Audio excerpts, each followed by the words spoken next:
This is live from my office, and I got a fascinating guy we're going to talk to. If you're watching on YouTube, he would be the guy dressed appropriately in a tie. If you're listening wherever your podcast platform is, you know the deal. Subscribe, rate, review, and follow me there. And also on CochranShow.com, where everything ends up. Live from my office, anything but politics, the podcast. Substack is where I write. And we do have another live show coming up, depending on when you actually hear or see this. Live stand-up comedy, clean comedy, almost all politically free.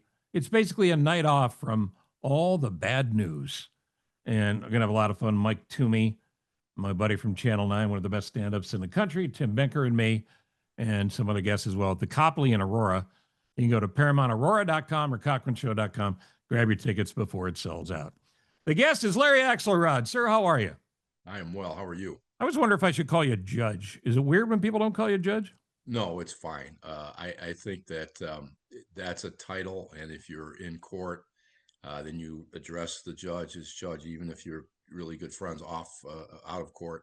But in real life, I'm Larry. How long you been on the bench? I was on for 14 years and 2 months. I've been in private practice again, doing mediations and arbitrations. This is about 6.5 years. I'm in my 7th year. As a judge, have you ever won an argument with your wife, girlfriend, or children? I don't argue with my wife ever. That's why you were a good judge. It's my personal life and my professional life is different. My professional life, sure. When you're a judge, you don't even have to be right, but you're gonna prevail. So there's no reason to be nasty because it's going to be your way. And then if 2 of the 3 people in the appellate court say you're wrong, then you realize that only one of the appellate court justices is that smart. There you go. Exactly right. I want to come back to this, obviously, is a big chunk of what we're going to talk about. But I am curious because I've sat on a couple of juries. It was an amazing experience. I'll do it anytime I'm asked, and was jury foreman in both cases. And every American should have to do that. But in both cases, one of the attorneys, I'll use a technical term here, was a giant pain in the ass and didn't seem properly prepared. And the 2 judges in the case were tolerant until they couldn't be. I imagine you could probably fill another book or 2, because we're going to get to your author side, with the attorneys who come in maybe unprepared or think they've got your number. Well, judges have a saying, and that is every lawyer brings joy to a courtroom, some when they enter and some when they exit. And so it's good lawyers make the job of being a judge easier. Bad lawyers make it harder. Amen to that. We will get into the courts and the justice system, and is that a firewall for the protection of all of us in these dark days in America? But before that, you took a left turn, which I'm sure your family and friends told you as well. You always knew you could write, but you started writing books, and you've been very successful. Is Stealing Justice the latest? Stealing Justice is the latest, and it's set in Chicago, as all my books are. And what happens in Stealing Justice is they tell a state's attorney to go in and concede on exoneration. And okay. She looks at all the evidence and realizes this guy's guilty. And she goes in and she calls witnesses and she proves that something is amiss with the state's attorney's office. And that starts a firestorm. And it's a look at the law and the intersection of politics and race and corruption and political intrigue. I had somebody that was a high up person in Eileen O'Neill Burke's new administration say to me, "I'm not sure your book is actually fiction." So I'm waiting to see what falls out of the tree now that Ms. Fox is gone. Well, that's what I was going to ask you about, because we all know our life experiences. And if you choose to write, and you do it very well, by the way, I'm a fan. Thank you. You can't help but have some of your life experiences come in. Do you have people regularly coming, "I can't believe you put me in the book"? In the first three books, The Advocate, Plea Bargain, and Death Eligible. It centers around a defense attorney in Chicago. And in that series, those three books, I had people coming in and guessing who certain characters were, and they were all wrong. But my favorite part about that is all of 4 or 5 people said, "Oh, it's so and so," and then so and so came up and didn't see himself at all. He saw other people. So I thought, okay, this is good. Characters are usually an amalgam of people that have traipsed through my life at some point. So where did the ideas come from? Well, the ideas, it came to me. I was a really avid reader before all this short attentions, The ADD assault. world. Yeah, before that, I basically always had a book that I was reading, and there was one author, Robert Parker, who wrote the Spencer series, and I used to know when the next book was coming out, and I'd go to the bookstore that day to buy the next one. And I remember the moment it hit me that I should write something. I was in Area 2 headquarters, 111th Street. It was somewhere between midnight and 3 o'clock in the morning. I was the only one there. I was working and in the dark, and it was the detective division. It was a big room, probably the size of 3/4 of a basketball court, full with desks. And all of a sudden, the light flicked on, and within 15 minutes, it was flooded with people. There were people being brought in handcuffs. There were detectives. There was one detective that came in, and he had a rifle in each hand that had clearly been confiscated. And I watched this all unfold, and I thought, nobody understands what's going on. And at that point, I started it was in the late 80s. I started writing, and I got to a point where I had a book that was probably a good 300-page book, but I had been able to stretch it out into 450 incoherent pages. Right. And so Somebody get me an editor. Yeah. And so I talked to a buddy of mine that was an editor, and I said, I can't write. And he said to me something along the lines of, there are countless people that can write, but they have nothing to say. You have something to say, and a good editor can make what you say the best it can be. So I feel like you've probably learned with each book then, right? Oh, yes, leaps and bounds. Absolutely. As a trial lawyer, you do a trial and you think you did a great job and that you were really smooth, and then you get the transcript and you realize how many poorly worded questions or how many times you use a nonsensical utterance like huh. And so you get better because you see it. In writing, as you write and you write more and more, you get more efficient and you get better because you don't continue to make the same mistakes over and over again. There are people in all walks of life who believe they have a book in them. Everybody does. But the question is, are you ever going to take the time and the effort to get it out and get it on the page? Do you have a system? Do you write in the morning? Do you write at night? Do you contribute so many hours a day to do it? I used to, when I was writing regularly, at different points in my life, there were different times that I did it. When my kids were little, I would come home from work. I'd get home at 7 or 7:30. I'd see the kids, and then 8 o'clock, they'd all go to bed. Right. So I had the room to myself. So I would work into the night, and it was fun. Everyone at our age, Steve, you see your buddies, and one guy's playing guitar, and one guy's trying to stand up, and one guy's painting or whatever. I had this interest, and it hit me in my late 20s, where I said, I can do this. And I consider myself a storyteller more than a writer. And well, great writers are storytellers.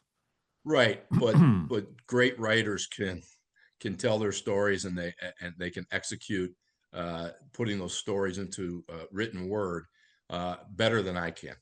But so it's a little bit of a struggle to actually write it and go through the editorial process. But telling the story, knowing the story, that's the easiest part for me. Your books read like a Netflix miniseries. I'm sure you wouldn't argue if somebody bought them and made them into those. Do those discussions take place, or you still got to write a couple more? I don't know that you have to get a lucky break. And I had, for a book that I wrote in the early 2000s, I had a meeting at Warner Brothers, Hmm. and it was absolutely absurd. Um, uh, I was I've been in there. those meetings. Well, okay, mine had like 5 children Hmm. around the table, Yep. and And they all had a good idea. Just ask them. they all had an idea to make my work better. Hmm. And the person that was agenting me, that was at the meeting with me, um, we sat through and listened to them, and they said, "We'll give you notes." And they gave me notes, and they wanted me to add 4 characters Oh, just four. to the prosecutor's office. One was um, the biggest cholo's brother, and I said, "We don't have cholos. That's a Los Angeles, Yeah, it's a California SoCal term, thing. Yeah, yeah. right?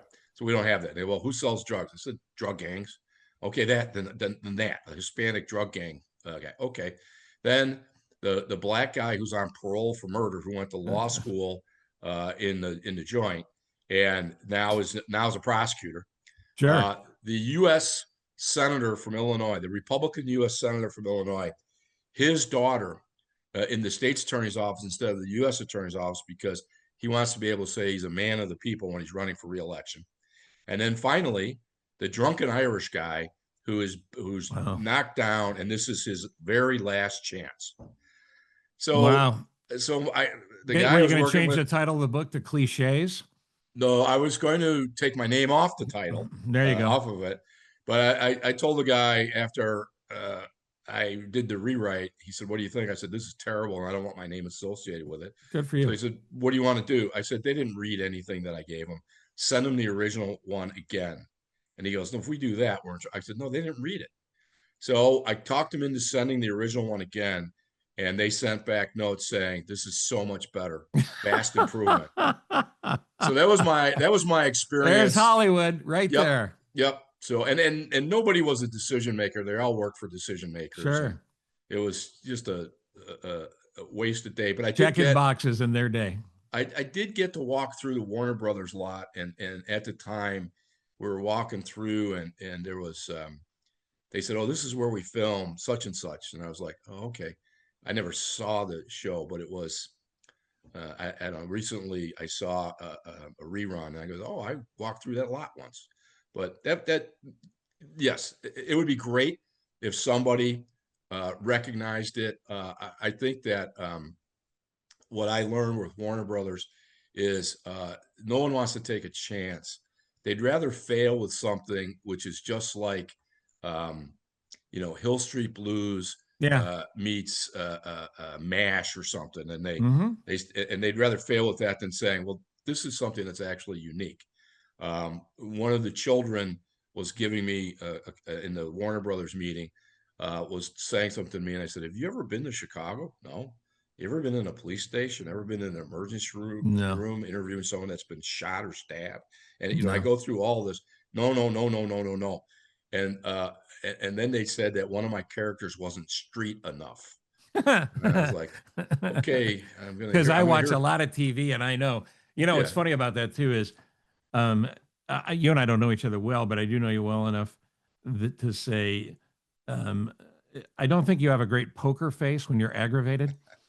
So is Oh. your agent kicking you under the table to just get through the meeting? Um, I was more I was newer at it than I Okay. was now. I got a guy that claimed he was a producer that asked me if I'd be interested in doing a movie on a book out of one of my books, and I said, "Of course I would. Send me a contract or an option or something." And he goes, "Well, what I'm really looking for is to change your protagonist to a woman, um, and then all these other things." And I said, it's kind of like a car. You want to paint it green, buy it first, and then you do whatever you want with it." 100%. So I 100%. don't know. I mean, in Stealing Justice, I have a lot of really strong women that are, but I also have, and it's not diversity for the sake of diversity. It's what is currently happening in Cook County.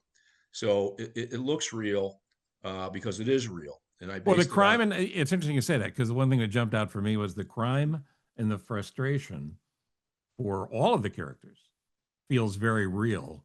yes. It doesn't feel like a TV show. It feels like, yeah, that happened. And that's not easy to do as a writer, and it's not easy to do as a fiction writer. I've had some Chicago cops really reach out to me and say, thank you for writing this book because it explains some of the things that they're going through that nobody considers. Yep.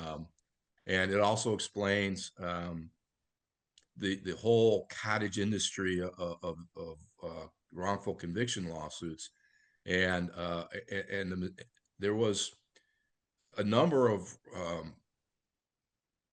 instances where the people that were trying to get someone exonerated used the tactics that they complained about the state using in getting a conviction in the first place. They lied to witnesses. In one case, they created phony interviews on video and showed it to people to get them to, coerce them into making certain statements, threaten people, bribe people. These are things that have been documented that happened. And I think that what's happened is we've gone from, and there still are a lot of people that are deeply committed to making sure that wrongs are corrected, but there's also kind of a money rush, Mm-hmm. gold rush. And so when you get that, you attract certain characters that will do whatever they can because they think that they can make millions of dollars. And in the book Stealing Justice, the name of it comes from one of the characters that said, I used to try and thwart justice, and then I tried to kind of cheat justice, and I just got to the point where I, was buying justice, and now I'm just stealing it. Yeah. Something along those lines, and that's where the title comes from. Well, and where it crosses over into the truth is the world now, which feels in America like fiction. The inarguable points are these: you've got a president of the United States who's power mad, power hungry, and not being stopped by anyone. You've got a completely ineffectual Congress. The far left and the far right are the problem; they're not the solutions. A House of Representatives with that's entirely rudderless and at the serving at the will of the president. That's not the structure, not the way it's supposed to work. And a Senate that can't get anything done. So, we keep going, okay, if they're not going to protect us, who is? The Supreme Court certainly is not doing a good job of fighting the image of being biased. So, one of the reasons I wanted to talk to you was, with your experience and knowledge, obviously, is the court system something we can depend on? And if so, what level? Well, sadly, the answer to that appears to be no. You have, all you got to do is look at Eileen Cannon in Florida, Mm-hmm. Trump and appointed. and no consequences for her obvious abdication of the rule of law, and no consequences to that. The Supreme Court, I don't think that many Americans think that the Supreme Court is going to be an unbiased protector of the Constitution.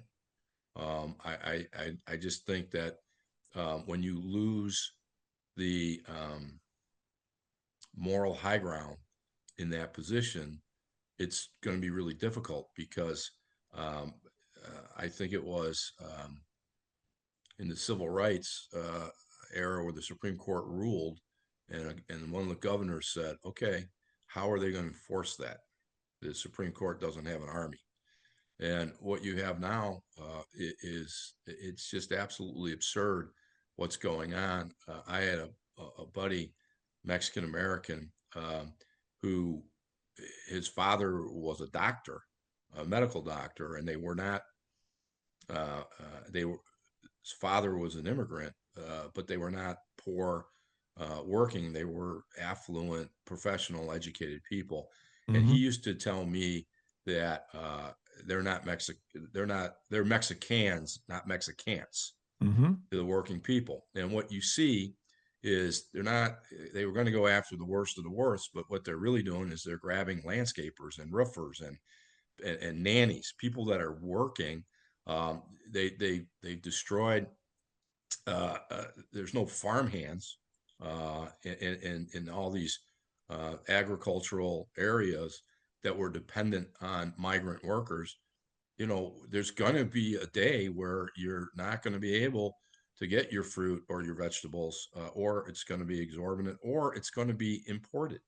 Well, and Uh, how about the idea that the United States Senate likes to go to Georgetown to a nice steakhouse after a long day of doing nothing in Congress, and they're going to have to start bussing their own table because the hardworking busboy who's worked there forever, who may or may not be a citizen, but in fact is paid into the system as the majority of immigrants, label them however you want, have. The threat that's been blown up is completely nonsense. It's unrealistic. Should we have an immigration policy that works? Of course we should. We should also have a tax policy that works. But you could take all the money from the billionaires in this country and charge them, quote, from the far left's point of view, to pay what they owe. You wouldn't fix the debt in this country because we have a flawed tax policy in the same way that we have a flawed immigration system. The idea is not to round up everybody. The idea is to legislate and do it right. So you correct me if I'm wrong historically, but I've never seen a time in my life where you've had to have more district judges stand up to the president of the United States and at least put a temporary stop to this behavior. well, the president is being advised that he doesn't answer to anybody, Right. and the people that are advising him are not patriots. They're power hungry, and the fundamental problem is fear and hate. Uh, Statistically, there's going to come a time where Caucasians are a minority in this country. Mm-hmm. It's going to happen. And what you see now is, you said on the far left and the far right, there's people in the middle that are just disgusted because it's nothing but hate, Yep. vitriol, and it's crazy. I like what's going on in Portland because these people in inflatable frog costumes and Right. whatnot, Right. Right. they're the Right. ones showing up. And so, you know, that it was like the Gulf of Tonkin, wasn't it a false flag Oh, in Vietnam, yeah. Mm-hmm. yeah. And you know that they're looking for something like that to happen. But you shoot a guy in a dinosaur costume, it's going to be really hard to justify that. So I don't know what's going to happen. I think that what it's lining up to be is to cancel the midterm election and then impose martial law in 2028 and just have him stay until he dies. Well, that's my concern because I've said this before to others, but if he does survive these 4 years and whatever's left of America, and this is not hyperbole, kids. Judge Larry and I have been around a while, and neither one of us have ever seen this and the trends that this is on. This is a weekend at Bernie's. If he dies, they'll prop him up and keep him in office to be a figurehead to continue to go forward. The Democrats can't seem to get out of their own way, but when we don't have any faith in politics, um, and you know the judges in this country, the majority of judges trying to do the right thing. Yeah. What do we do? Well, judges have been ruling, and they always say, "Oh, this was a judge that was appointed by Trump," or "This was there was a judge that was appointed, I think, by Reagan." I'm like, "How old Mm-hmm. was that guy?" Mm-hmm. And so there is some of that, but then there's, they're ordered to do something, like they're ordered to pay the SNAP benefits from the money that's in an escrow Mm-hmm. account, for example. And if they say, no, we're not going to do it, there's no enforcement. The Department of Justice has kicked out career prosecutors, and they're trying to shape that into the president's law firm. And the FBI, what's going on is just unprecedented. Remember that when Nixon resigned, he resigned because the Republicans told him, "You did wrong, and we're not going to put up with this." Yeah, you lost the Senate. And that was why Nixon retire. The difference is no matter what the president does, all these people will fall in line.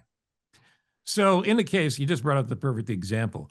In the case of a judge in authority ordering the administration to pay SNAP benefits out of billions of dollars in the emergency fund, and it doesn't happen, the traditional move by Trump and I'm not making this up, the thousands of lawsuits he's been involved in since the 1980s is wait them out, drive up my opponent's legal fees, wait them out until it goes away. In politics, especially now with the communications overload, the more you wait, the more information overload occurs, and people forget. They forget and they move on. And that's another part of this perfect storm, which frightens me because we need a critical mass of pissed off for this to stop. Well, I think that one of the lawyers I had a mediation with this week got detained by ICE in Evanston yesterday, and I said, "Oh, I'm sorry to hear that," and I said, I appreciate you being out there to bearing witness, and she said, "I'm just really angry," and I don't know what else it's going to take. The head of one of the top cattlemen in the country wrote a letter to Trump saying, "Hey, I supported you all 3 times, but I don't like what's going on here. We don't have our workers. We lost our contracts with China, and now you're buying Argentine. Was it Argentine? Yeah, Argentine Brazilian beef. Argentine beef." And you know, uh, it's so odd to me that they're surprised. Think Same of here. the people that were sycophants for Trump. Giuliani, he's Mm-hmm. toast. The pillow guy, he's toast. I forgot who the other's another lawyer Well, that, the police chief in New York. yeah, they're all Um, toast. there was a guy that wrote a book in the first administration. The editor made him change the title, but the working title was "Everything Trump Touches Turns to Shit." And the fact is, it's true that he has zero loyalty. Loyalty is a one-way street. And for all of these sellouts who think they're going to be different, he will throw you under the bus the minute he has to, as he has everyone else, which of course is right out of the dictator playbook. Well, I think that as more and more people realize that they're not included in the benefits of this administration, I think it's going. I still don't. I'm not convinced that whether they change all these districts or not. I'm not convinced that there's going to be a big turnover because apparently hate is more important than almost anything. If you hate the same people I hate, then I'm with you, even if it hurts me to do so. My my concern is that the Supreme Court is going to find a way to allow Texas to redistrict, while at the same time finding different facts to deny California from redistricting. Right. And I think that that's that's just, I think, the most likely, sadly, the most likely scenario. We shouldn't be doing redistricting. It shouldn't be happening. Absolutely not. And, And you and I live in Illinois, and Illinois is a prime example of the 180-degree difference with Texas. yeah, The imbalance in this state where Republicans can't get elected and don't run is patently unfair to the system as it was designed. And to now go to this game where Gavin Newsom in California feels like he absolutely legislatively has to play the game and do redistricting in California long before the maps are supposed to be rewritten. Not only does the public not understand it because we don't teach civics anymore, by the time they feel the effect of it, it's going to be impossible to unravel it. well, Illinois was approached to do something with their districts, and they can't do anymore. There's only 2 Republican congressional districts. They really, I don't know how you can get it down to 1, but okay. But so that's something that's not going to happen. But Steve, you and I remember uh, Republican governors. You remember Sure. Mark Kirk, I think, was the last Republican U.S. senator. Yep. Uh, And a and, good one. and so we had people, you know, Jim Edgar, who passed away recently, he was vilified by his own church because he was not anti-abortion. Right. And George Ryan, yeah, I mean, I understand all the things that he did wrong, but what George Ryan did, and that is lost, is he would bring the Four Tops in, and they would sit down and they would talk about their priorities, their legislative priorities, and George Ryan got that. I forgot what it was, a bill to Illinois or something. It was an infrastructure Mm-hmm. bill, Yep. and the Speaker of the House and the House Minority Leader and the Senator, the President, and the Senate Minority Leader, they all got their number one priority. Now, after Right. that, I don't know where anyone what anything got, but they worked together. And I know George Ryan went to prison, and I don't need anyone telling me not to say nice things about the guy, because he was um, He was an somebody. effective leader. He Yeah, was, I would use the term good. He was a good governor, an effective leader. He made a terrible mistake and he paid the price for his terrible mistake. But it doesn't change the effectiveness he had as governor. And of right. course, the punchline about Illinois around the country is which governor wasn't in jail, because we've had a hell of a run. But And the answer to that is the least effective one. yeah, right. That's the answer. Who wasn't the least effective one? Um, So, I mean, it really comes back to the system we know, and that is you've got to find candidates that are willing to run, that you believe in. Maybe it's you and you're going to no, it's run. not me. Absolutely And not going to be me. no, it's not going to be you or me. And you're going to support those candidates and you're going to find a way to get them elected. But you also, in the meantime, have to accept that there is no easy fix. There's no magic bullet, as you said, including the courts. But doing nothing solves nothing. Well, I will say this: in locally, I'm optimistic. Eileen O'Neill Burke I think she's won, terrific. State's and attorney of Cook County. now it looks like we have a chance of getting rid of Preckwinkle, who's the architect of chaos, Yeah, 100%. and she needs to go. And so that's those two steps will do more for safety for the citizens of Cook County. I spoke with a mutual friend of ours, who who's deeply involved with the response to carjackings, and carjackings are down a tremendous amount, Mm-hmm. and it's due to two factors. Number one, they created a dashboard, so when a car is carjacked in Wrigleyville and they drive into Bellwood with it, it used to be like the old gangster Bonnie and Clyde movies. You cross the straight line, they're done. Uh, and what they did is they created a dashboard, so instantly all the jurisdictions know that this car has been carjacked and Yep. we're in pursuit. And they have a helicopter. So Yeah, the and to give credit where credit's due, Cook County Sheriff Tom Dart and my old radio buddy Ro Khan, who you talk about interesting career paths. Ro Khan, not the bravest guy I've ever met. All Ro has done since he left radio and TV is do this amazing work with the carjacking prevention division, whatever they call it, yeah, and help develop that program.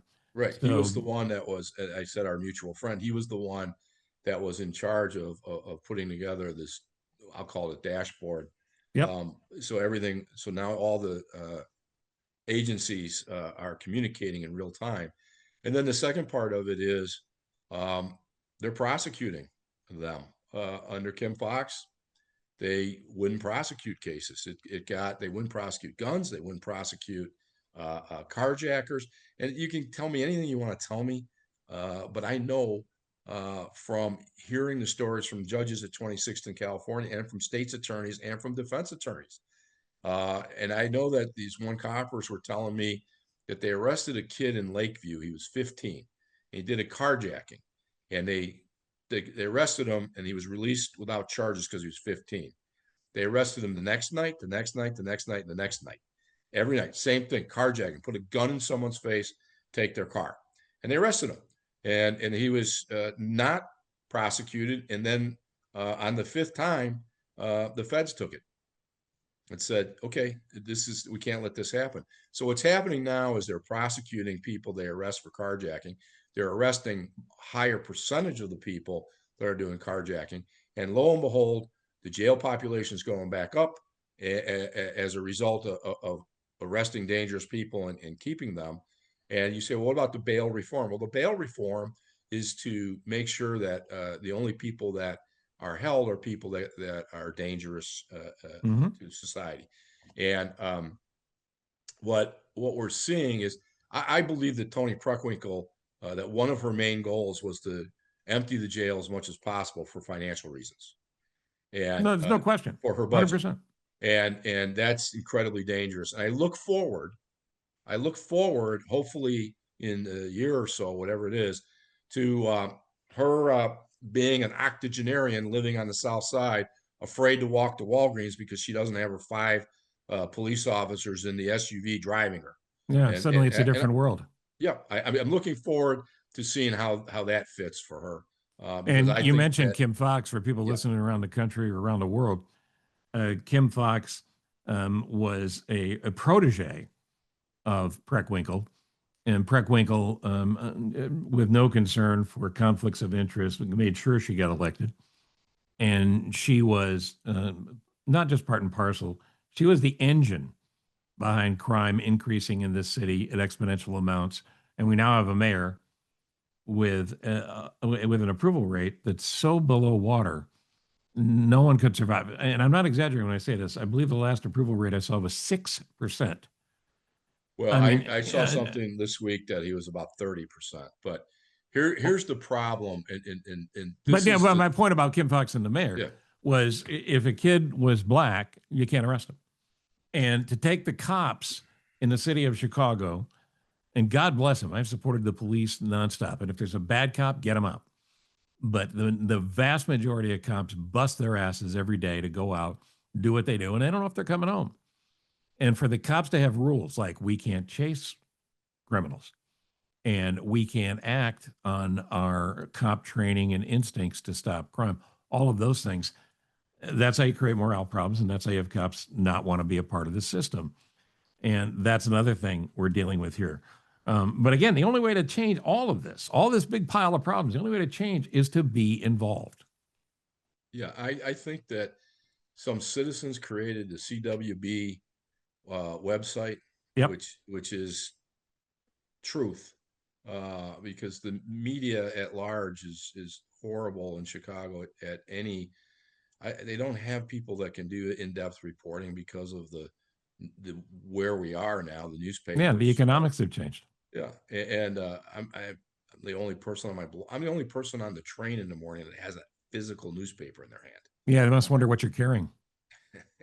Well, I think that people are easily misled, and I will say this: when I was a prosecutor in the late '80s, there would be 900 plus murders a year, and we've had fewer murders than that.